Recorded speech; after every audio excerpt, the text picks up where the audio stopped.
Baik, kita mulai. Teman-teman semua, Assalamualaikum warahmatullahi wabarakatuh. Waalaikumsalam. Waalaikumsalam. Waalaikumsalam warahmatullahi wabarakatuh. Ya, di pertemuan hari ini kita bahas tentang kode etik dalam industri. Mohon maaf juga Ibu taruh di malam karena memang tadi tidak memungkinkan untuk dimulai di siang hari, dan kalaupun di siang hari nanti yang kelas paginya juga akhirnya malam juga. Makanya saya Ibu setarakan semuanya dengan waktu malam hari. Mudah-mudahan di 1 jam ini teman-teman masih bisa fresh, masih bisa mengikuti dengan baik pertemuan kita hari ini dan bisa menunaikan manfaat juga. Di pertemuan 9 ya, kita pasca UTS kemarin, nah kita bahas di dalam pertemuan online di mana ada kode etik dalam industri yang semuanya teman-teman kemarin di UTS sudah mulai belajar mendefinisikan kode etik setiap profesi yang teman-teman kemarin dapat ya. Jadi sebenarnya di UTS kemarin sudah lebih advance dari yang lain. Kalau di hari ini masih bahas tentang definisi kode etik, sebetulnya ya teman-teman sudah tahu duluan ya, karena memang di UTS kemarin secara otodidak teman-teman belajar kode etik setiap profesi yang sudah teman-teman dapatkan. Di sini kita bahas ulang, kita kilas balik, mudah-mudahan ada pertanyaan yang menggelitik sehingga kita bisa bahas bareng-bareng ya. Gitu. Karena kode etik ini teman-teman juga sudah bisa baca di slide bahwa kode etik adalah seperangkat prinsip, nilai, norma, dan aturan perilaku profesional yang menjadi pedoman bagi individu dan organisasi untuk menjalankan tugasnya mereka di suatu industri. Kenapa ada kode etik? Karena dia merupakan standar perilaku agar setiap individu yang ada di dalam profesi tadi bisa menjalankan perilakunya di dalam profesi tadi bisa sesuai dengan norma yang berlaku. Kedua, yang namanya orang belajar etik itu tugasnya atau fungsinya untuk mencegah konflik juga. Karena kalau kita berjalan pada relnya, menjalankan tugas sebagaimana mestinya, seharusnya sih konflik nggak ada ya. Ya kadang kita sudah benar saja konflik pasti bisa jadi ada muncul begitu ya, apalagi kalau kita sama sekali tidak mengikuti norma yang berlaku. Tiga, menjaga reputasi profesi dan juga organisasi. Karena teman-teman berjalan pada normanya, pada relnya, on the track, maka ya ada nama baik yang teman-teman jaga di situ. Tidak hanya nama baik individu, tapi juga nama baik dari organisasi. Bayangkan teman-teman ketika ada seorang guru yang karena hobinya misalkan gitu ya, misalkan main TikTok, tapi lebih ke joget-joget, unsur-unsur yang memang tidak pantas mereka tampilkan tapi ditampilkan. Itu yang malu bukan hanya dirinya sendiri tapi profesi gurunya. Sehingga banyak guru yang disepelekan oleh murid, guru yang disepelekan oleh orang tua, itu karena memang salah satu pemantiknya adalah perilaku guru itu sendiri. Nah, yang terakhir adalah lindungi kepentingan. Bagaimanapun ketika teman-teman sudah ada kode etik, sudah teman-teman pelajari normanya, ketika memang sudah tahu norma apa yang harus teman-teman ikuti, maka tidak ada orang yang sengaja ambil kepentingan. Ya, dalam artian kalau misalkan memang dia seorang dokter, dia mau ngasih resep ya pasti harus sesuai diagnosa yang ada.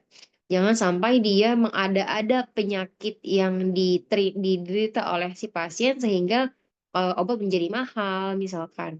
Yang harusnya penyakitnya cuma A, tapi karena dia mau obatnya terjual lebih banyak, bisa jadi penyakitnya jadi A, B, C. Itu kan sesuatu hal yang di luar etiknya mereka, sehingga kepentingan-kepentingan yang salah tadi bisa dicegah gitu ya. Nah, di slide berikutnya itu teman-teman akan belajar tentang urgensi kode etik. Kenapa sih harus ada kode etik?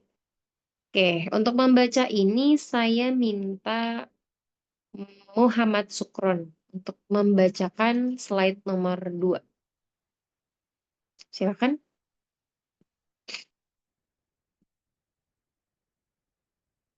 Halo Ibu, Sukron. suara saya masuk? Ya, Saya pakai masuk. Zoom-nya Gilang ya Bu, saya lagi di sampingnya Gilang. Kebetulan laptop saya nggak bisa buat mic. Oh gitu. Nggak apa-apa kan? Tapi ini namanya Sukron. Iya, ini saya lagi sama Gilang, Bu. Gilang pakai HP, saya pakai laptop. Nah, laptop Oke, saya tuh oke, nggak oke. bisa buat on mic. Yang Tetap penting saya saya yang bisa bicara, tetap record Muhammad Sukron Zoom-nya. yang. Yuk, Oke, silakan dibaca dan dengan baik. bebas. Urgensi kode etik dalam industri. Penerapan kode etik bukan sekedar formalitas, melainkan kebutuhan fundamental untuk menjaga keberlangsungan dan kredibilitas industri. Di sini ada tiga. Yang pertama, kepercayaan publik, yaitu membangun kepercayaan konsumen, klien, dan mitra bisnis. Yang kedua, kualitas layanan, yaitu menjamin kualitas layanan dan produk sesuai standar etika. Dan yang ketiga, hindari konflik, yaitu mencegah konflik kepentingan dan penyalahgunaan wewenang. Bapak di sini mau menjelaskan tentang kepercayaan publik. Coba mau angkat tangan atau mau saya tunjuk? Apa yang dimaksud dengan kepercayaan publik? Coba ada yang mau raise hand? Hitungan ketiga, tiga, dua, satu. Nggak ada yang raise hand, saya tunjuk ya. Yang ditunjuk adalah yang off cam. Agung Purwanto ada. Tiga, dua, satu. Agung Purwanto tidak ada. Ada, ada Ada. Ibu. Dapat Iya, nilai nggak, Agung Bu? Purwanto. Agung Purwanto tidak bisa on cam kah? Bisa Bu, bentar Bu, ini lagi setting laptopnya Bu. Oke. Agung, untuk masalah kepercayaan publik menurut Agung itu seperti apa ya? Dengan bahasa Agung sendiri, tidak lihat kalau di PPT kan bahasanya singkat tapi kurang jelas ya. Kira-kira menurut Agung tuh bagaimana? Kalau menurut saya itu kepercayaan publik itu misal dari produk gitu ya Bu. Apa yang di dalam apa yang di dalam produk itu sama dengan eh, isinya gitu Bu. Biasanya kan contoh kayak di komposisi gitu Bu. Kayak sebagai eh, publik itu melihat dari komposisinya gitu kan. Apakah itu sesuai dengan isi atau enggaknya gitu Bu. Kesesuaian ya, sehingga orang ketika beli itu tidak kecewa ya, karena memang Iya Bu. eh, membangun kepercayaan publik. Oke, lumayan bisa diterima. Ada yang mau menambahkan? Saya, Bu, Iya, gimana? ya kepercayaan publik ya adalah tingkat keyakinan gitu, Bu, dan rasa percaya gitu, Bu, dari konsumen ke produsen gitu atau ke pihak apa organisasi atau lembaga gitu, Bu. Tapi dalam konteks umumnya kepercayaan publik juga itu dia mencakup beberapa aspek gitu, Bu, seperti ada integritas, terus ada kompetensi, terus harus transparan juga, udah gitu juga ada keadilan gitu. Jadi kepercayaan publik itu ya penting untuk mengaruhi stabilitas masyarakat gitu, Bu. Hmm. Setuju saya ya, bahwa kepercayaan publik ini karena ada kode etik yang tadi teman-teman akan patuhi dalam profesi nanti, akhirnya publik akan percaya sama teman-teman karena apa yang teman-teman keluarkan, diagnosakan, teman-teman statementkan itu akan menjadi sebuah pedoman yang mereka akan patuhi karena memang mereka percaya teman-teman sebagai profesinya. Begitu ya, terima kasih tambahannya. Untuk kualitas layanan, ada yang mau jelasin tentang kualitas layanan itu seperti apa ya kira-kira? Nah, ini agak ambigu nih. Kualitas layanan itu seperti apa contohnya? Siapa mau nambahkan? Saya boleh, Bu. Siapa tuh? Ya, Reza. silakan ya Reza. Mungkin dari segi kualitas layanan, Ibu, itu kan kalau di PPT kan menjamin kualitas layanan dan produk sesuai standar etika ya, Bu. Nah, mungkin Mhm. kalau dari sisi industri, ini mungkin kualitas si produk itu yang dikirim sesuai dengan kesepakatan di awal. Contohnya sesuai standar yang sudah ditentukan di awal, di perjanjian di awal. Contohnya dengan ukuran sekian, dimensi sekian, terus untuk apa namanya visualnya seperti ini atau harus harus memenuhi syarat-syarat yang sudah menjadi standar perusahaan seperti itu, Bu. Mungkin itu, Bu. Reza tuh C3 ya? C1, Bu. Oh, C1. Kan C apa tadi ada Sukron? namanya ya, Bu. Astagfirullah, Bu. Kan saya lagi share screen, jadi ngelihatnya ke ini. Ah, Tadi Agung lu. C berapa, Agung? C2 Bu. Sukron C2 juga. Sukron C3, Bu. Apa-apa ya. Oke, Saya Reza enggak, Bu. C1. Apa? Tadi siapa emang? Selain Willy, Bu. Sukron. Willy. Pilih C berapa, Wil? C3, Bu. C3. Oke, saya lagi catat ya. Nanti buat nilai tambahannya. Oke, terima kasih banyak Reza. Betul, saya setuju dengan kualitas layanan yang tadi sudah Reza sampaikan. Adakah tambahan yang belum Reza sampaikan, teman-teman, untuk kualitas layanannya? Saya, Bu, bisa coba menjelaskan nggak, Bu? Boleh, namanya siapa tadi? Reza Nur Zakaria dari C2, Bu. Oke, gimana Reza Nur Zakaria? Tambahan Ya, dari kamu sebelumnya gimana? kan yang dijelasin dari Mas Reza Bahaki tentang produk itu sendiri ya. Untuk Mm-mm. pelayanan pun itu seharusnya ada dua, produk dan after produk itu dikirim. Jadi setelah produk itu dikirim pun kita harus memberikan layanan atas produk yang kita kirim. Contohnya seperti ketika produk yang kita kirim itu ada problem di customer atau pelanggan, kita harus siap untuk membantu menganalisa ataupun menemukan masalah atas produk itu sendiri atau produk yang kita kirim ke pelanggan, sehingga pelanggan pun dalam hal ini percaya bahwa after sales dari produk kita tersebut itu dijamin 100%, baik itu penanganan secara analisa, perbaikan atau dan lain sebagainya. Begitu, Bu. Betul ya, layanannya itu tidak hanya dari before, dari pra, pada saat pembelian pun sampai ke pasca atau after sales bahasanya, misalkan dalam bentuk garansi gitu ya. Ketika mereka misalkan menemukan kesalahan atau kecacatan pada produk kita, teman-teman pastikan bahwa servis kita itu tidak hanya pada saat mereka selesai menggunakan jasa kita, misalkan kayak kita salon, tiba-tiba pada saat setelah salon di salonnya Reza misalkan, oh ini kok saya bleaching tapi kok jadi merah-merah. Nah itu Reza harus bisa mempersiapkan. Kalau ada hal-hal seperti itu, maka bagaimana jawabannya, bagaimana tanggapannya. Dan kalau bisa pun, ya kita bicara industri ya, kita tidak bisa juga berbicara hanya after sales-nya. Terus kita mau mengeluarkan kocek banyak untuk bertanggung jawab dalam hal seperti itu, tapi lebih kepada pencegahan.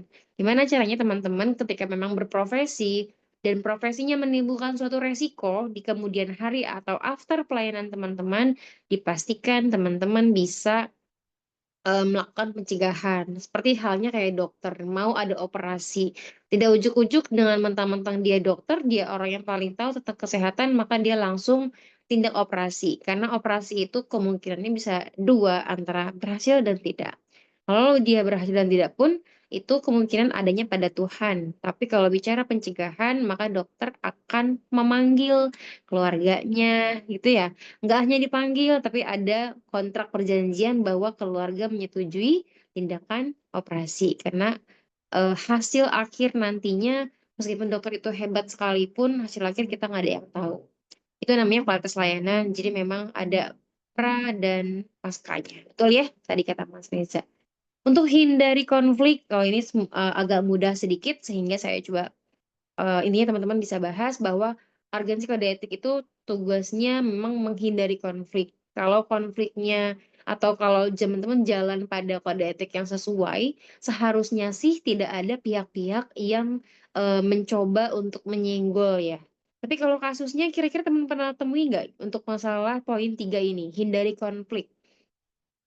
Ada nggak sih di kasus di lapangan orang sudah berprofesi dengan kode etiknya sebagaimana mestinya, tapi tetap juga masih ada yang mengganggu gitu. Pernah ada yang menemukan kasus seperti itu? Banyak, Bu. Banyak. Contohnya ada yang bisa ngasih contoh satu aja, masa banyak-banyak. Di purchasing, Bu, biasanya banyak, Bu. Gimana? Kasusnya gimana? Ya, dia sudah menjaga integritas dan lain-lain, tapi masih banyak yang curiga. Dia masih main di harga barang dan lain-lain gitu, Bu. Iya. Biasanya kalau yang mencurigai itu pihak dari kalangan teman, atasan atau bawahan? Macam-macam, Bu. Dari teman ada, dari bawahan banyak. Biasanya sepadan sih, Mas. Ya, betul ya. Kalau purchasing biasanya selalu dikambing hitamkan ya, atau mungkin pernah ada yang bermain seperti itu, akhirnya itu berlaku untuk seluruh tim purchasing, biasanya ada harga-harga yang mereka mainkan gitu ya, sehingga ya akan menimbulkan kecurigaan-kecurigaan. Boleh seperti itu? Jawabannya tadi Heri Erdana ya, saya lihat dari. Oke, betul ya. Kita lanjut dulu teman-teman ke slide berikutnya adalah manfaat. Mana kalau kode etik nggak mungkin undang-undang aja sampai dibikinkan undang-undang, dibikinkan peraturan kalau dia nggak ada manfaatnya sama sekali. Kayak satu, budaya kerja sehat. Ini bicara sehat bukan bukan hanya bicara kebugaran dari sisi fisik, tapi memang budayanya itu yang teman-teman harus eh, bangun. Karena kalau budayanya sehat, karyawan pun pasti akan loyal dan pasti betah juga di sebuah perusahaan ya. Oke, untuk manfaat ini ada satu orang yang mau mengulas secara singkat, padat, dan jelas. 3 poin nih, langsung. Serbu, nilainya bagus nih nanti untuk hari ini. Siapa yang mau coba? Budaya kerja sehat, dasar disiplin, citra industri, atau mau one by one? Atau mau dihabuk semuanya juga nggak apa-apa. Yuk, Saya siapa yang mau mau coba? coba boleh, Bu. Boleh. Intinya dengan adanya kode etik ini bisa membuat perusahaan itu pengusaha untung, pekerja juga untung karena budayanya perusahaan tidak perlu mengeluarkan uang banyak untuk kalau budaya nggak sehat kan dia karyawan keluar masuk harus training, training itu kan nggak keluar output tuh 1 bulan. Jadi dengan adanya kode etik ini menguntungkan perusahaan maupun pengusaha maupun pekerja, Bu. Dua-duanya untung. Gitu. Boleh, boleh, boleh. Sip, hari lagi ya. Untuk masalah dasar disiplin, ada yang mau menambahkan? Saya, Bu. Siapin deh. Siapa itu? Luciana, Ibu. Ya, Luciana. Gimana Luciana? Untuk dasar disiplin maksudnya seperti apa? Kalau untuk yang kedua Nomor ya? itu kode etik sebagai dasar disiplin itu apabila terjadi penyimpangan perilaku di tempat kerja, perusahaan memiliki aturan tertulis Bu yang jelas sebagai acuan untuk memberikan tindakan atau konsekuensi yang adil. Nah, hal ini itu membantu menghindari konflik internal dan memastikan semua karyawan diperlakukan secara setara Bu. Begitu Bu. Coba pakai bahasanya Luciana deh, yang lebih bikin dipahamin. Kalau tadi Ibu kurang paham juga sama bahasanya Luciana, coba yang lebih sederhana, lebih real praktisnya gimana? Kalau dasar disiplin itu tuh berarti tuh misalnya nih Bu, apabila tuh terjadi penyimpangan atau masalah di tempat kerja tuh Bu, perusahaan itu tuh harus memiliki aturan yang jelas gitu Bu, kayak yang transparan Bu, supaya apa, supaya sebagai acuan Bu, untuk memberikan tindakan atau konsekuensi jika terjadi masalah tersebut kepada orang yang orang yang melakukan masalah itu, Bu. Dasar Ya, disiplinnya. ya betul ya, betul data disiplin orang-orang yang memang memegang kode etik, maka akan terbiasa juga dia untuk menjalankan hal-hal sesuai kode etiknya. Jadi kalau disiplin memang dibentuk dari sangat dari awal, kalau misalkan memang tidak dibiasakan, maka ya disiplin itu tidak ada. Makanya kode etik tadi kalau dia dipegang teguh oleh siapapun karyawan ataupun sebuah pegawai, maka ya pasti akan menjadi dasar pembentuk disiplinnya mereka. Itu ya tadi Luciana. Luciana C berapa? C3, Bu. C3. Untuk citra industri, siapa yang mau coba?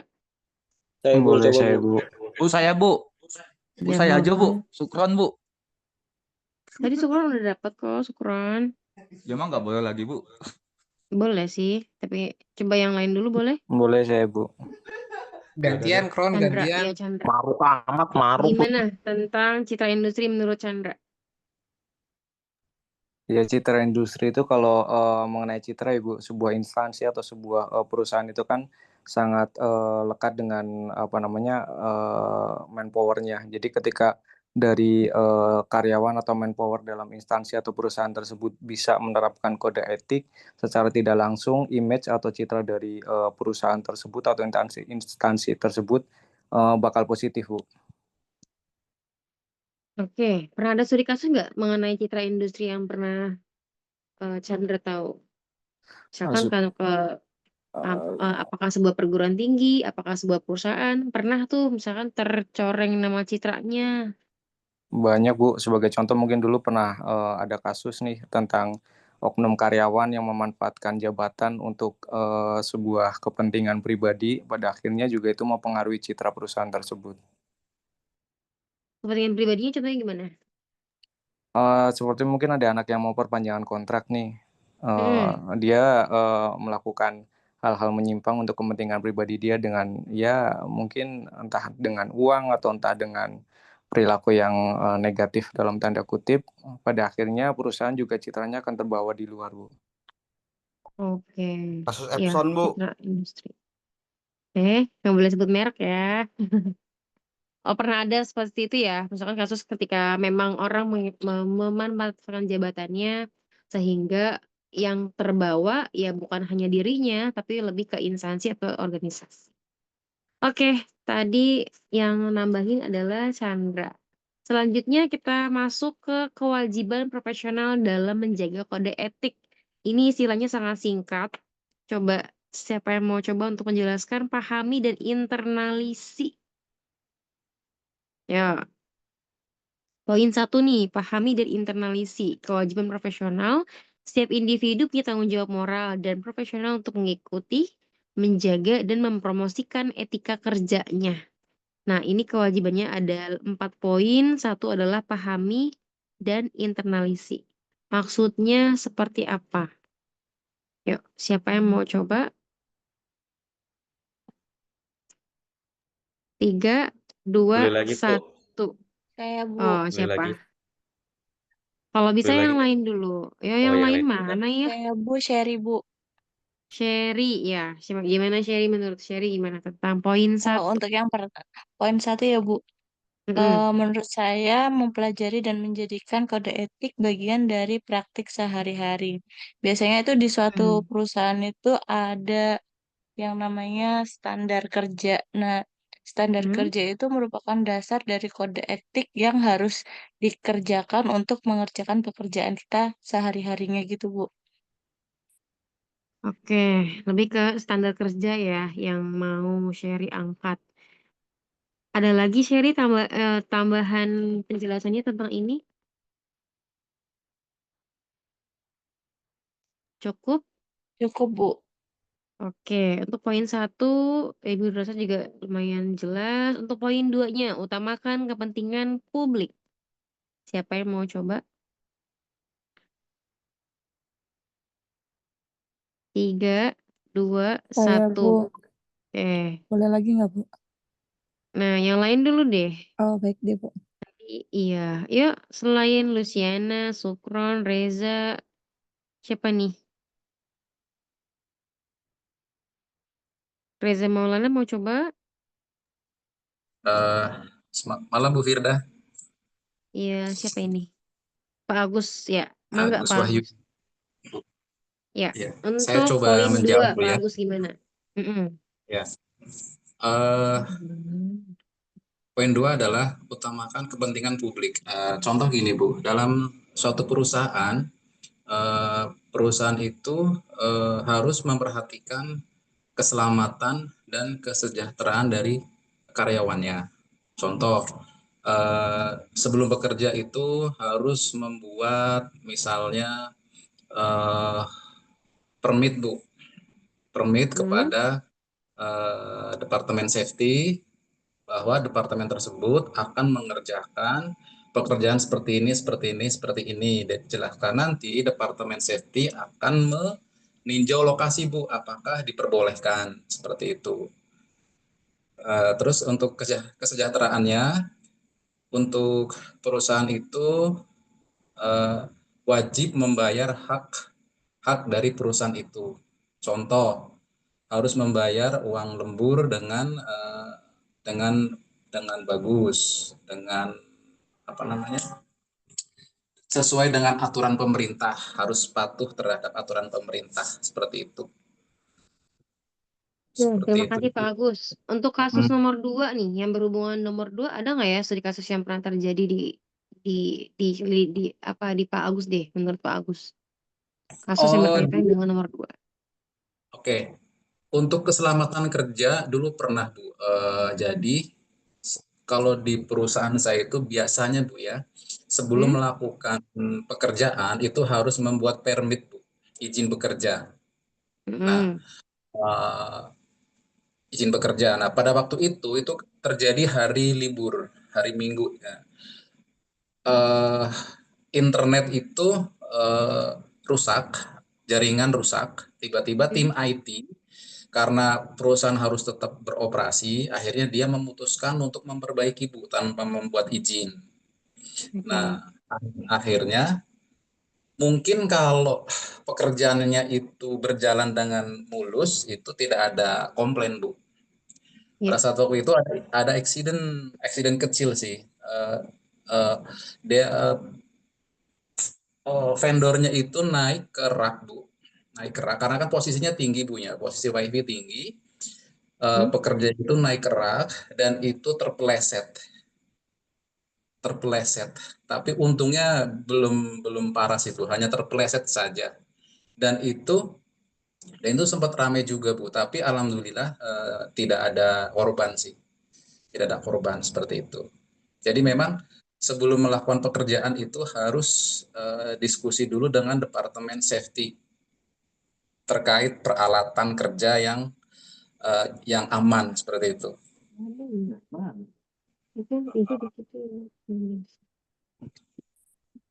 Oke, betul ya, Pak. Berarti kalau studi kasus memang sebetulnya kita tidak bisa menyepelekan ketika memang sudah ada perjanjian kerja terkait lembur pun sama ya. Kalau di perusahaan itu untuk masalah pembayaran lembur sudah diatur semua ya, antara UMK, lalu besaran honor, besaran lembur itu per jamnya sudah ditentukan oleh pemerintah. Begitu ya. Maka biasanya kalau teman-teman berhadapan sama masalah gaji nih kan sampai biasanya suka ada yang unjuk rasa begitu ya. Itu kalau misalkan teman-teman unjuk rasa, saya penasaran aja, pernah nggak sih hasilnya itu sesuai sama yang kalian demokan gitu? Apakah itu hasilnya akan sesuai atau jangan-jangan hanya capek-capekin kalian aja untuk demonstrasi? Ada di sini yang pernah demonstrasi? Ada Bu Salman Bu. Salman, iya kah? Apa yang kalian rasakan ketika hasil unjuk rasa? Apakah itu ada dampaknya atau tidak kira-kira? Capek Bu. Oh jelas ada Bu. Panas doang Bu, panas doang. Mungkin kita melakukan aksi demonstrasi. Panas doang kan ya? Nggak ada hasilnya Iya. dan nggak ada ini. Iya. Jadi jagoan Bu. Iya Salman Bu jagoan.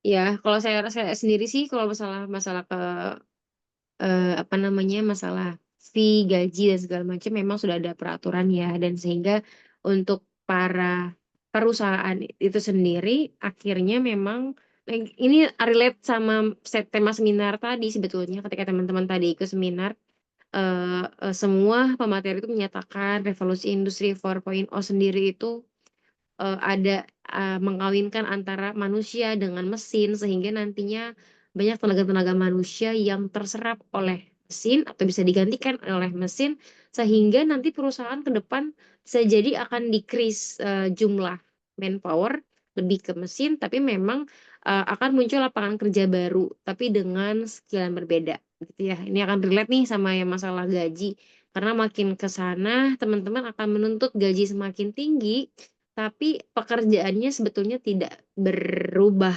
terlalu signifikan gitu ya kan. Sedangkan kalau kita bicara mesin, hari ini mesinnya misalkan harganya 100 juta, bisa jadi di bulan depan atau tahun depannya mesinnya pasti mengalami penurunan harga. Jadi kalau manusia semakin mahal, mesin semakin murah. Makanya perusahaan-perusahaan kayak saya pun selaku pelaku usaha gitu ya, kita juga mikirin bagaimana caranya mengurangi jumlah tenaga kerja sih gitu ya. Itu jahatannya revolusi industri 4.0 kayak gitu ya. Oke, lanjut ke jaga kerahasiaan dan jujur dan transparan.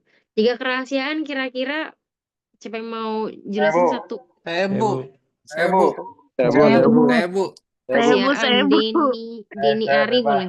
Ya, jaga Denny Ari rahasia. boleh. saya Bu. Ini hari. Ya, gimana Denny? Menurut ini jaga kerahasiaan maksudnya gimana? Contohnya gimana? Contohnya seperti ini Bu. Biasanya di setiap instansi atau perusahaan itu setiap karyawannya itu baik dari karyawan dari level bawah sampai atas itu diwajibkan menjaga kerahasiaan informasi sekecil apapun terhadap perusahaannya karena kalau mereka membuka di luar apalagi seperti yang ini di bagi luar itu kayak itu pasti mereka akan mengetahui misalkan kayak strategi apa yang harus eh, dikeluarkan di tahun depan atau gimana Bu. Nah, contohnya seperti ini Bu, kayak dulu saya kan kerja di perusahaan roda 2 ya di PT AHM. Nah, itu kebetulan akan muncul di tahun 2019 itu motor PCX ya Bu ya. Nah, itu dijaga untuk dari awal sebelum launching sampai keluar launchingnya itu nggak benar-benar dijaga Bu rahasianya karena kan mungkin kompatriotnya seperti kayak Yamaha, Suzuki mungkin akan mengintip Bu ya apa sih teknologi yang dikeluarkan oleh PCX atau motor tersebut gitu Bu. Menurut saya seperti itu. Hmm. Betul ya, itu informasi sensitif bagi perusahaan, apalagi kalau masalah launching-meluncing, berarti kan bicara inovasi. Siapa yang paling dulu mengeluarkan sebuah inovasi, lalu secanggih apa teknologinya, itu bisa jadi suatu informasi yang ya pasti menjadi rahasia ya sebelum itu benar-benar di-launching secara resmi begitu. Terus kalau misalkan ada kasus ya, ketika teman-teman misalkan bekerja di suatu bidang apa sih yang kira-kira memungkinkan ada yang namanya kasus jual data misalkan? kesehatan IT, Bu. HRD Bu, Kesehatan. Oke, Bagi kesehatan sering kesehatan. kayak gitu. Apalagi tadi? proyek IT. tender Di bagian tender HR proyek. ada kasus jual data karyawan ke pinjol, Bu. Oh, Buset. oke. Itu pernah terjadi ya? Itu berarti dari perusahaannya, bukan dari seseorang Dari biasa. HRD-nya, Bu. Tender proyek Bu, tender proyek. Nah, itu ya, teman-teman. Sebetulnya kita tuh bicara etika profesi sudah jauh-jauh hari. Mata kuliah ini tuh nggak hanya ada di UPB sebetulnya ya. Artinya sebetulnya banyak orang yang sudah pintar, sudah belajar tentang etika profesi ataupun etika dimanapun siapapun pasti akan diajarin.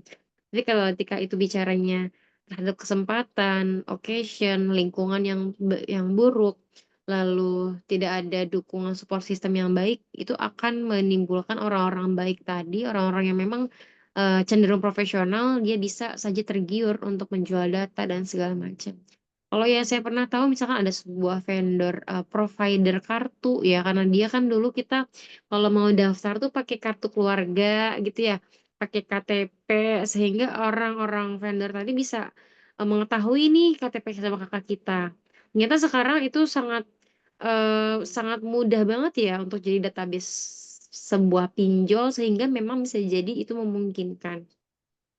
Nah, makanya kerahasiaan itu penting bagi siapapun orang ya, apakah kita yang menjadi masyarakatnya, apakah kita nanti yang menjadi seorang profesional di bidang itu, masing-masing harus menjaga kerahasiaan dan masing-masing juga harus mengantisipasi itu.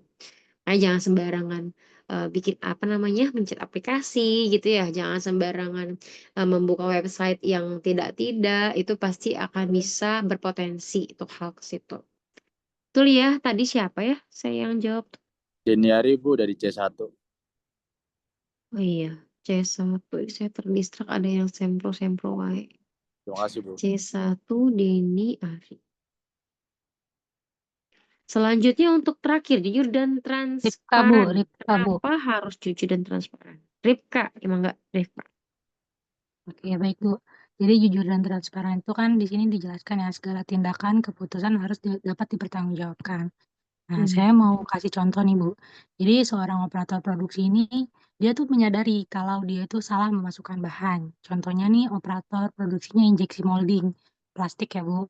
Kemudian Hmm. daripada kesalahannya itu dapat mengakibatkan produknya cacat dalam jumlah besar dan mengakibatkan kerugian, dia itu memilih untuk jujur dan transparan dengan dia lapor ke atasannya, ke leadernya untuk mengatasi masalah itu gitu. Jadi masalahnya dapat dicegah daripada merembet kemana-mana.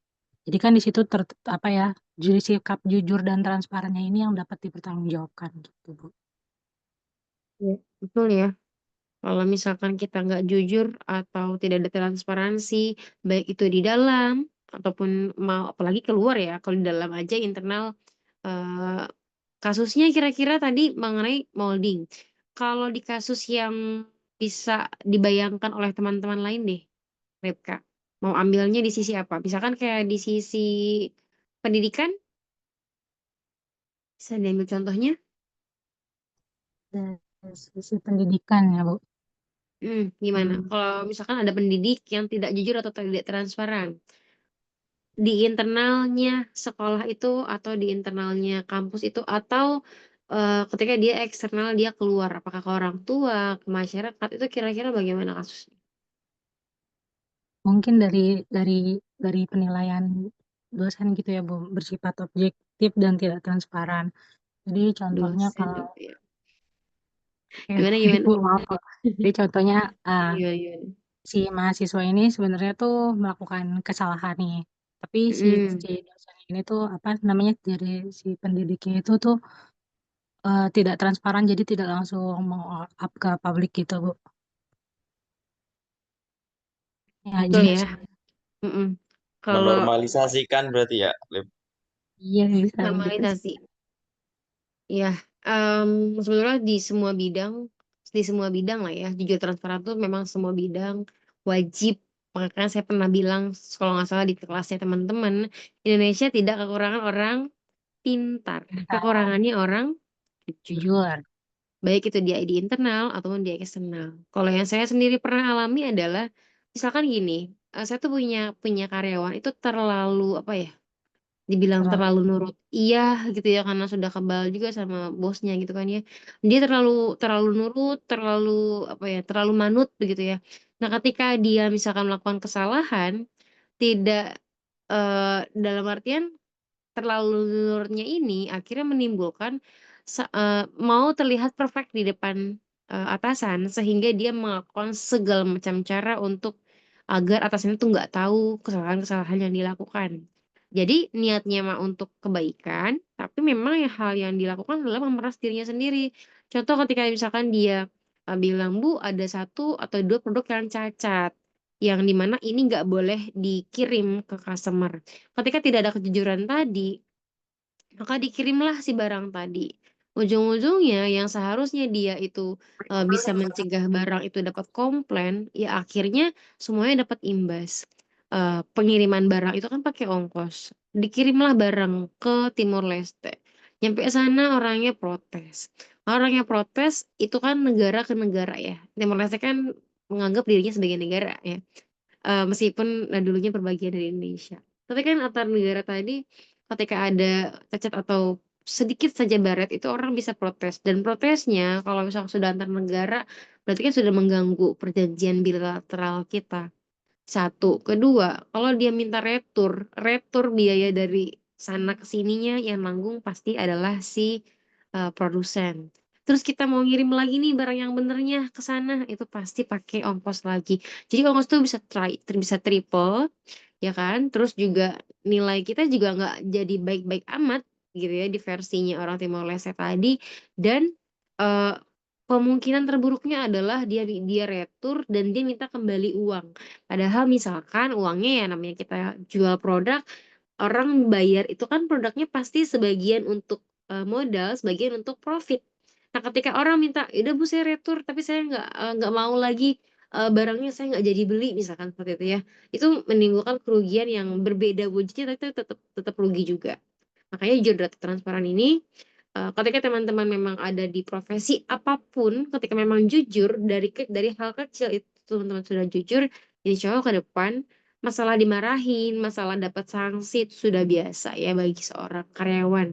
Kalau nggak mau dapat sanksi, ya jadi bos. Tapi bos juga akan dapat sanksi kalau melanggar sesuatu hal yang tidak berhubungan dengan Kementerian Ketenagakerjaan. Jadi semuanya memang pasti akan menimbulkan sanksi, ada resikonya yang besar, sehingga jujur atau transparan, dimanapun kalian berada harus selalu diterapkan.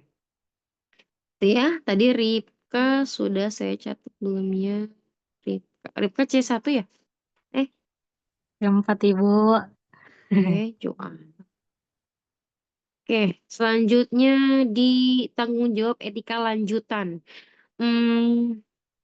Ada hindari konflik kepentingan, kompeten profesional, laporkan pelanggaran, dan junjung etika kolektif.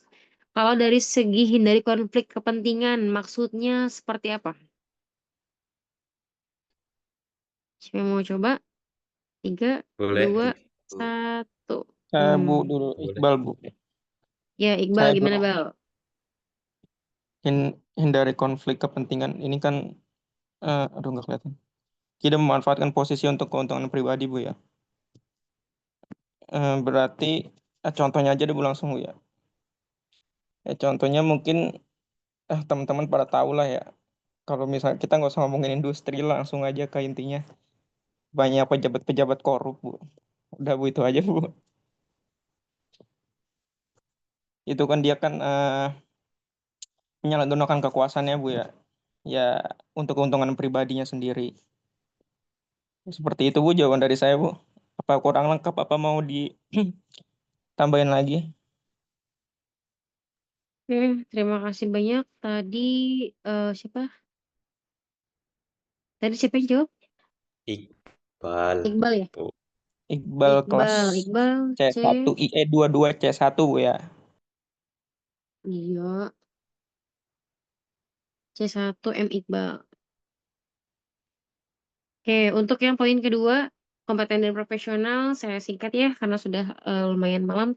Kompeten dan profesional, laporkan pelanggaran dan jenjang etika kolektif. Kompeten profesional ini, teman-teman, intinya adalah ketika memang sudah ada SOP yang ada di setiap profesi, itu teman-teman harus bisa bagaimana caranya saya menjadi profesi, misalkan saya guru kah, saya dosen, saya karyawan, saya ahli K3, dan segala macam. Bagaimana caranya teman-teman bisa belajar atau punya minat untuk selalu meningkatkan kemampuannya.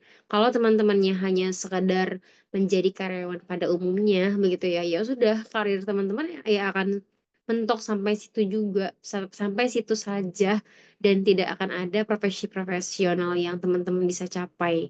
Jadi kompeten tuh bisa jadi teman-teman sekarang kompeten.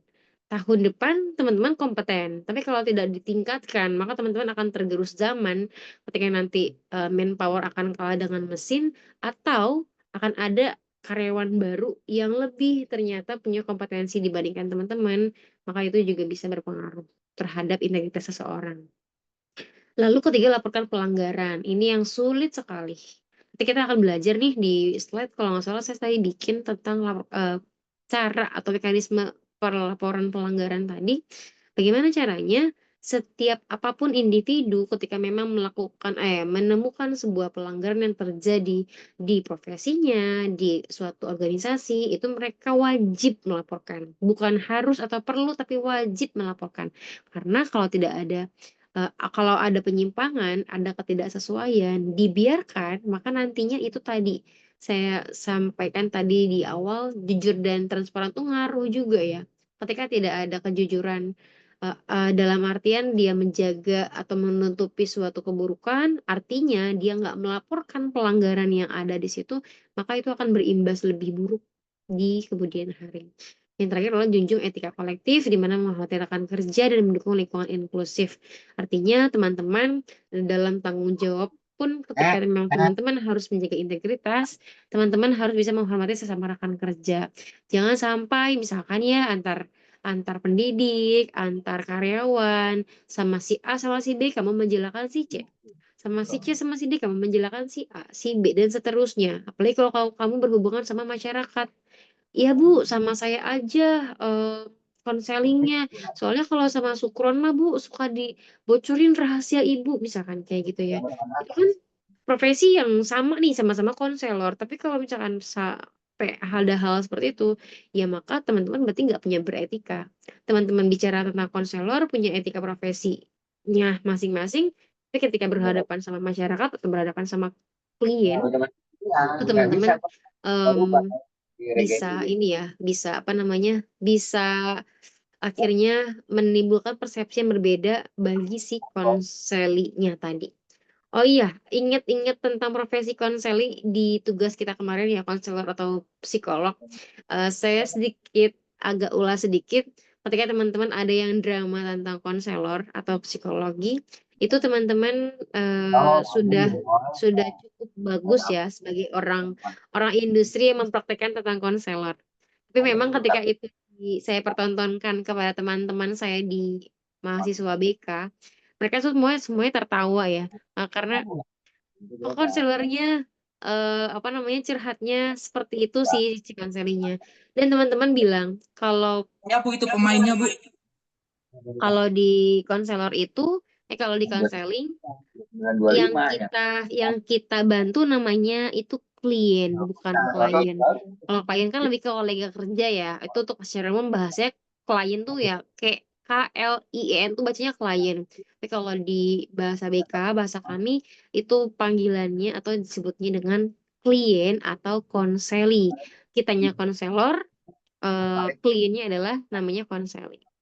Ya itu saya sempat ketawa-tawa akhirnya pada saat nonton, jadi terhibur juga. Cuma kalau dilihat dari benar atau tidaknya, kan teman-teman berusaha menerjemahkan ya dari sisi seorang industri. Lanjut Kasih ke nilai bagus jenis-jenis aja kode Bu, yang etik. konselor Bu. Iya, ada tiga nih. Kode etik ada tiga, ada umum, ada khusus, sama ada organisasi. Kalau umum, ya itu memang beda-beda nih. Kalau umum itu lebih kepada bicaranya kayak integritasnya, tanggung jawabnya dia harus seperti apa. Jadi bicaranya tidak khusus pada profesi-profesi tertentu lah ya. Tapi kalau misalkan di kode etik khusus, dia memang akan beda. Yang namanya akuntan sama dokter pasti punya kode etik berbeda. Tapi kalau kode etik yang secara umumnya, misalkan mereka harus jujur, transparan, objektif, adil, dan segala macam itu pasti ada. Hal-hal yang umumnya tadi memang bisa jadi kalau kamu kaitkan antara satu dengan yang lain hampir sama. Tapi kalau kode etik khusus ya memang tidak ada yang tidak ada di dokter, ada yang tidak ada di akuntan. Jadi masing-masing keunikan-keunikan tadi itu namanya kode etik khusus. Sedangkan kalau kode etik organisasi itu kaitannya sama penerapan norma dengan lingkungan sekitar. Apakah dia nanti akan harus nurut sama Kementerian Tenaga Kerja? Apakah kalau misalkan dia berhubungan sama limbah, maka dia harus juga mikirin peraturan dari lingkungan hidup dan segala macam. Atau kalau misalkan memang kayak di internal, kayak ada budaya anti korupsi, biasanya tuh kalau misalkan kode etik tadi itu biasa melibatkan orang-orang dari aparat ya. Biasanya kalau waktu saya meningkatkan bela negara untuk anak-anak atau untuk karyawan itu lebih ke manggil aja nih BNN. Nih gimana caranya anak karyawan saya nggak ada yang tergoda untuk nyobain zat-zat terlarang Pak. Karena di Bekasi itu luar biasa ya. Masih di garis merah apalagi di wilayah Tambun Selatan. Banyak sekali bukan di karyawan saya, tapi lebih kayak karyawan-karyawan lain karena piala itu kan uangnya banyak ya. Jadi mereka tuh tergiur untuk berfoya-foya sehingga cenderungnya ke arah miras, cenderungnya ke arah zat adaptif. Itu saya sampai manggil orang-orang BNN. Kalau memang nanti setelah tes urin mereka ada yang ini Pak, ada yang terkonfirmasi positif, angkut aja nggak apa-apa. Karena saya memang sudah dari awal eh, tegasnya seperti itu. Itu salah satu ciri-ciri kode etik organisasi. Gimana caranya kaitannya antara kita dengan lingkungan yang lebih besar. Nah, kalau berdasarkan fokus, ada kode etik yang sedikit kita akan bahas secara kulitnya saja, karena ini nanti bisa teman-teman ulas lagi lebih dengan kelompok. Satu ada etika profesional, beda sama etika profesi nih. Kalau etika profesi kan lebih ke bidang studi atau ilmunya, tapi kalau etika profesional berarti memang ngurusin bagaimana caranya kita beretika sebagai seorang profesional yang punya profesi. Yang kedua adalah ketika etika bisnis, di mana etika ini digunakan oleh konsumen, antara konsumen dengan pemasok dan segala macam. Kalau teknologi, gimana caranya kita kalau ada di lingkungan pekerjaan yang memang berhubungan sama teknologi, ada AI yang kita gunakan, adakah mungkin gambar-gambar yang kita ambil dari sumber-sumber lain, itu memang bagaimana cara penggunaannya, bagaimana cara mencitasi suatu jurnal, itu kan semua berlaku ya. Itu namanya etika teknologi. Jangan sampai orang yang sudah punya, dia adalah seniman, dia adalah seorang desainer grafis, dia upload lah fotonya, dia upload lah desainnya pada internet, tapi kamu gunakan desain-desain dia secara mudah atau secara tidak punya effort ya, sehingga itu bisa mencoreng juga etika teknologi. Lingkungan juga sama, kalau lingkungan berhubungan sama kelestarian lingkungan, untuk etika kepatuhan pun sama juga. Artinya kalau etika kepatuhan berarti bicaranya adalah pada instansi atau kementerian mana yang menaungi kita. Bagaimanapun perusahaan sekeren apapun itu perusahaan, kalau memang sudah ada di Indonesia maka dia harus nurut sama Kementerian Tenaga Kerja. Kalau kata kementerian gajinya UMK-nya sekian, maka ya mau tidak mau, suka tidak suka, kita harus mengeluarkan gaji sekian. Kalau misalkan katanya mereka untuk syarat tenaga kerja itu misalkan di maksimum usia 35 tahun sudah tidak boleh lagi dipekerjakan sebagai karyawan baru, maka ujung-ujungnya kita juga harus mengikuti itu. Makanya wajar ketika teman-teman lihat lowongan kerja, mana ada ya yang 30 tahun aja, saya udah jarang. Makanya saya sih bersyukur bahwa saya tidak akan berpotensi untuk menjadi karyawan-karyawan, karena memang saya pinginnya punya karyawan. Pun itu juga akan berlaku untuk teman-teman sebagai orang-orang yang sudah belajar di industri, apalagi teman-teman sudah di semester 7, next tinggal 1 semester lagi, teman-teman kaya akan ilmu, ya saya harap tidak lama-lama lah. Kita tidak mungkin membangun bisnis tuh langsung besar, langsung beromset MM-an atau ratusan juta, tapi memang mulai dari yang kecil, supaya teman-teman bisa menerapkan semua materi yang udah teman-teman pelajari. Nah, ini ada prosedurnya nih, penegakan kode etik. Jadi kalau nanti ada sosialisasi pendidikan, ada semua ini kode etiknya, prosedurnya, tapi memang beda-beda. Beda-bedanya apa? Dari sisi profesi atau dari sisi organisasi, kadang prosedur pelaporannya atau penegakan kode etiknya itu agak sedikit berbeda. Tapi kalau secara umum, satu, start dari sosialisasi, bagaimana caranya kita industri bicara pencegahan gitu ya, bicara improvement, jangan sampai ada orang bermasalah dulu baru kita tegur. Tapi ada dulu nih prosedurnya, sehingga nanti orang bakalan berpikir biar nggak bermasalah si profesinya tadi bagaimana, maka tetap kan ada sosialisasi. Tidak misalkan tiba-tiba banget tuh ya, misalkan tiba-tiba banget Ahlan jadi dokter, ya dokter di bidang apa lah gitu ya, dia ST tapi dia jadi dokter, bisa nggak sih? Ya bisa aja, misalkan dia ambil lagi sarjana kedokteran terus dia jadi dokter, terus ketika dia di dokter yang awalnya dia di teknik terus dia ke dokter, kan itu dua hal yang sangat berseberangan. Maka ketika dia di dokter pun dia pasti akan bergabung sama IDI, Ikatan Dokter Indonesia, dan di situ akan dikasih tahu tuh bahwa kalau kita sebagai dokter kita harus begini begini begini begini dan begini. Nah, sosialisasi tadi itu kan akan menimbulkan suatu persepsi nih di Ahlan. Oh iya, karena saya sekarang dokter, maka saya nggak boleh ini, dan ini. Ya, jadi ada sosialisasinya, ada edukasi dari siapapun atau dari pemberi pelatihan atau dari atasan kepada kita sebagai karyawannya untuk mengikuti kode etik yang sudah ada. Kedua adalah pelaporan. Saya pernah dapat pepatah ya, peraturan itu diciptakan untuk apa coba? Dilanggar, Bu. Untuk dilanggar. Betul ya? Bukan betul ya. Ya itu ada pepatah ya. Berarti kalau kamu tahu berarti kamu satu zaman mungkin. Nah, katanya peraturan itu dibikin untuk dilanggar. Kenapa makanya ada bikin peraturan tapi ada polisinya? Kenapa bikin peraturan tentang lalu lintas tapi juga ada dishubnya gitu ya, ada PJR dan segala macam? Karena mereka memang bukan berharap sih gitu ya. Hukum di Indonesia itu adalah dia bisa mencegah bagaimana caranya pelanggaran-pelanggaran itu bisa terjadi, tapi bisa diantisipasi. Nah, yang ketiga verifikasi dan investigasi. Bagaimana caranya teman-teman bisa mengumpulkan pengumpulan fakta, wawancara, dan analisis dokumen. Kalau udah dilaporkan pelanggarannya, tidak bisa langsung ujuk-ujuk diterima juga oleh si penerima pelaporan. Pasti tetap ada verifikasi dan investigasi. Jangan sampai teman-teman memberikan laporan palsu tidak sesuai pada sasarannya. Yang terakhir adalah penilaian atau keputusan. Kalau sudah yang namanya teman-teman laporan, terus sudah terbukti memang dia itu melanggar, sudah ada pengumpulan fakta yang sudah divalidasi juga oleh mereka, maka tinggal ada penilaian dan keputusannya. Apakah orang-orang yang melanggar tadi dihukumnya dengan pasal berapa, dengan hukumannya sekian tahun, dan apapun jenis hukuman yang diberikan pada dirinya, maka itu sudah tahap akhir.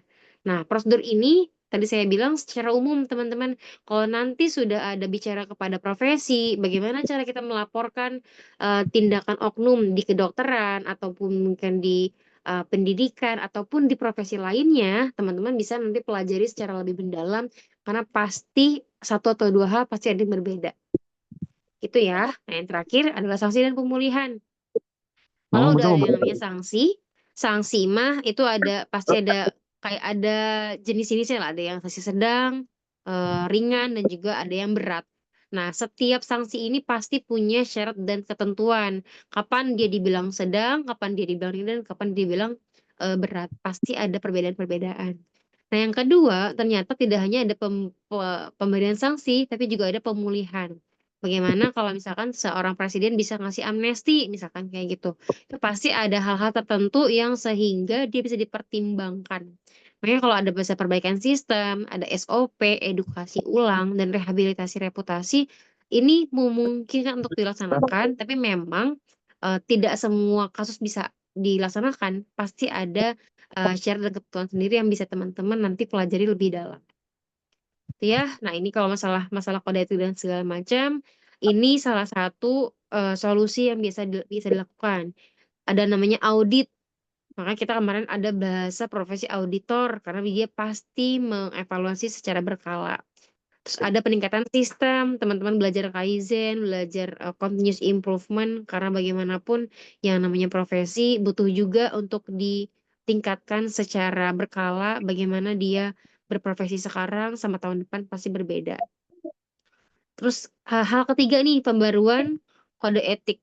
Kalau yang namanya kode etik ini bisa diperbaharui ternyata ya, karena memang zaman berkembang, generasinya berkembang, hukumnya bisa jadi berkembang pasal-pasalnya, dan teknologinya juga berkembang.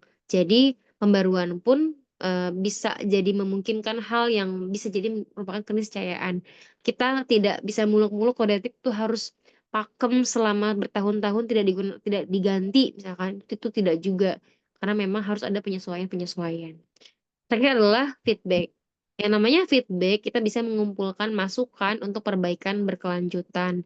Jangan sampai teman-teman kita bicara tentang kode etik, sudah sudah menjadi orang yang profesional di bidang tertentu, teman-teman sudah punya klien, sudah punya masyarakat yang menerima servis dari teman-teman, tapi tidak ada feedback yang teman-teman kumpulkan.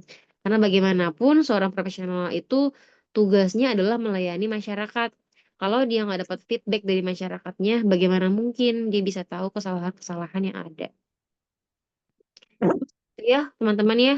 Untuk absensi, Ibu tidak panggil e-kampus kalau memang e-kampusnya sedang bermasalah.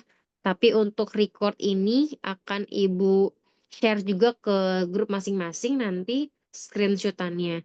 Untuk nama yang masih belum pakai kelas, boleh direvisi Muhammad Aji Purwanto, Afif, Ahlan, Aldion, Arif Rahman Hakim. Ini cek berapanya, kamu tulis di bagian depan. Karena nanti Ibu akan screenshot dan share ke grup kelas masing-masing.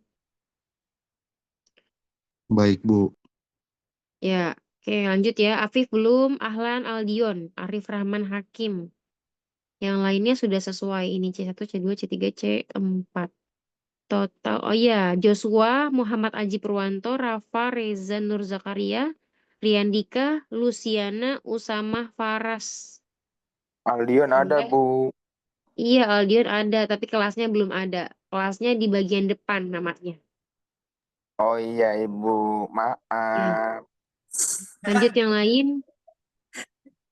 Arif belum, Ahlan belum. Ahlan tuh kelas C berapa? Ada yang tahu temennya? C2. C2 Bu. Oke, saya bantu ganti kalau memang nggak ada orangnya. Terus Afif Muhammad Miftah. C4 itu, Bu. Udah ada dibantu ya. Aldion. C3 itu, Bu. Iya Usaha Bu, Bu Oh, dibilang. mau Arif diubah Rahman ini Bu. Arif Rahman Hakim. C2 C2. Bu. Oke, saya ganti ya. Ayu Septianingsih. C3 Bu. Iya Bu, hadir. Iya Ayu. Namanya belum diganti Ayu. Sebentar saya cek lagi ke bawah. Masih ada nih. Eko, Ade Risti, Evi Aprilia Sumarsono, Gilang, Evi C2 Reza. Bu. Diganti di namanya bisa? Bisa ganti nama nggak di Zoom? Sudah Bu, sudah saya ganti Saya tab Bu. tidak bisa Bu kalau di HP ya. Di HP bisa Mbak, yang titik 3 pojok kanan atas itu ada tulisan ringan diganti aja. Usama C4, Bu. C4. Eko Adityo. C1. Tadi Evi berapa Evi? Saya C2 Bu. Bu, mau tanya boleh nggak sih Bu? Apa tuh? Bu, sebenarnya tuh kan setiap profesi punya kode etik ya. Tapi kadang-kadang kan kalau untuk profesi tertentu, misalkan guru, misalkan dokter, kalau ada berbenturan antara kode etik dan hati nurani misalkan, ataupun konselor gitu-gitu, itu yang didahulukan tuh yang mana ya Bu? Maaf. Oke, contohnya boleh dikasih? Yang mau kamu bawa apa kasusnya? Enggak sih Bu, misal konselor atau dokter aja lah Bu. Kadang kan ada pasien nih yang udah punya misalkan dia mendiagnosis kan kayak ini tuh punya penyakit serius yang kayak gitu. Tapi kan belum dipastiin itu baru awal gitu ya, Bu. Diagnosa. Itu diagnosa awal itu sebenarnya harus boleh langsung diucapkan atau harus di pemeriksaan lebih lanjut dulu baru dikasih tahu atau kayak gimana gitu, Bu? Oke, kalau nggak salah ini kasusnya kita sudah pernah bahas waktu di kelas ya. Kalau masalah dokter ataupun yang lainnya, oke kalau misalkan kita bicara dokter, beliau-beliau itu ketika memang memeriksa pasien itu kan tidak ujuk-ujuk langsung ke organ dalam, pasti bagian luarnya dulu, gejala-gejala luar dari sisi apa yang dirasakan oleh si pasien, terus juga nanti baru dia periksa nadinya. Terus juga apa namanya dari suhu tubuh dan segala macam. Dalam yang setahu ibu juga dalam dia mendiagnosa memang tidak sembarang. Artinya kalau misalkan nanti diagnosanya di awal, dia pasti akan punya tahapan kok. Misalkan ketika kita periksa ini ke dokter, nggak langsung ujuk-ujuk ya dikasih diagnosanya langsung parah separah itu. Pasti dikasih dulu apakah nanti diagnosa yang ringan gitu kayak karena memang diagnosa ringan tadi nanti dikasih obat atau dikasih ya dikasih resep-resep yang memang pakai namanya perkiraan awal. Nanti kalau dia punya kasih waktu misalkan Bu dalam jangka waktu 3 hari atau 2 hari tapi tidak ada perubahan boleh dibawa lagi ke sini. Nah biasanya gitu nanti. Kalau sudah nyata 3 hari atau 2 hari dia nggak ada perubahan, ternyata berarti diagnosa dia bukannya salah, tapi bisa jadi pasien itu kadang terlalu banyak makan obat sehingga kadang dia kebal juga terhadap obat-obat yang memang dosisnya rendah. Nah, sehingga nanti itu akan memunculkan lagi diagnosa baru. Makanya dokter itu kalau misalkan sampai diagnosanya berubah-ubah, itu pasti akan menjadi tanda tanya yang besar ya. Dan kalau masalah ternyata pasiennya punya penyakit yang serius, bagaimanapun itu harus disampaikan. Tapi biasanya kalau memang itu berhubungan sama jantung dan segala macam, yang bisa jadi berpotensi berpengaruh terhadap kesehatannya si pasien, itu dia pasti akan menyampaikannya dengan keluarga terdekat. Makanya kita kalau bawa pasien kan pasti ya ini keluarganya mana? Anda siapanya? Oh, Anda walinya kah atau keluarganya kah? Begitu. Tidak mungkin dia asal asal kasih tahu penyakit seseorang padahal itu bukan ke keluarga terdekatnya karena kan bisa jadi itu rahasia juga yang harus dia jaga. Begitu ya. Jadi kalau misalkan masalah hati nurani dan segala macam ya ya dokter harus mengutamakan kode etiknya karena memang ketika dia disahkan menjadi dokter pun ada sumpah yang dia lakukan sehingga memang tujuannya adalah fokusnya dia adalah pada penyembuhan si pasien. Jangan sampai nanti pasien hanya karena rasa kasihan dari si dokter tadi ujung-ujungnya kesehatannya malah nggak berangsur pulih karena memang diagnosanya tidak disampaikan secara detail atau secara benar. Itu ya Evi ya, menurut Ibu seperti itu. Baik Ada Bu, lagi terima yang lain? kasih. Oke, Bu, kalau Bu. tidak ada, Oh ya udah mau ditutup ya Bu. Ya udah. Oke. gimana? Cukup, Enggak Bu. cukup. Udah Bu, yang lain Cukup, udah cukup. Cukup Cukup ya, Bu, Iya, Bu, baik. besok shift cukup. pagi Bu. Ibu izin Cukup. tensinya. Di sini sama Bapak dulu ini. Ya, Bis, udah bentar bis. Ibu screenshot sebentar ya.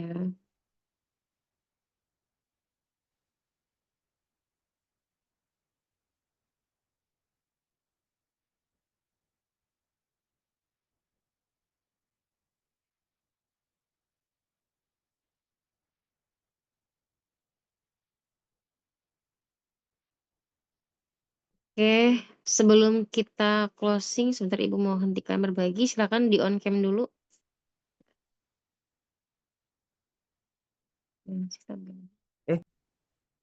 Ya, slide pertama 1, 2, 3. Slide kedua 1, 2, 3. Slide ketiga 1, 2, 3. Slide keempat 1, 2, 3. Slide kelima 1, 2, 3. Slide keenam 1, 2, 3. Hafiz tuh foto ya bukan video. Izin Bu, lagi di Berikutnya ini. 1, 2, 3. Apa gitu Slide berikutnya 1, 2, 3. Banyak banget ya. Didan dan kawan-kawannya ini nggak on cam ya. Ya tapi Ibu sudah Ibu screenshot sih. Oke, terima kasih teman-teman semuanya. Nanti record Zoom-nya insya Allah akan Ibu share secepatnya. Kalau tidak ada pertanyaan, kita akhiri. Terima kasih banyak sudah mengikuti kelas pengganti di hari ini. Wassalamualaikum warahmatullahi wabarakatuh. Waalaikumsalam warahmatullahi wabarakatuh. Terima kasih Bu. Tuh. Alhamdulillah ya Allah. Betul. Terima kasih Ibu. Sama-sama. Kasih Bu, love you. Kasih Bu, naik. Good night.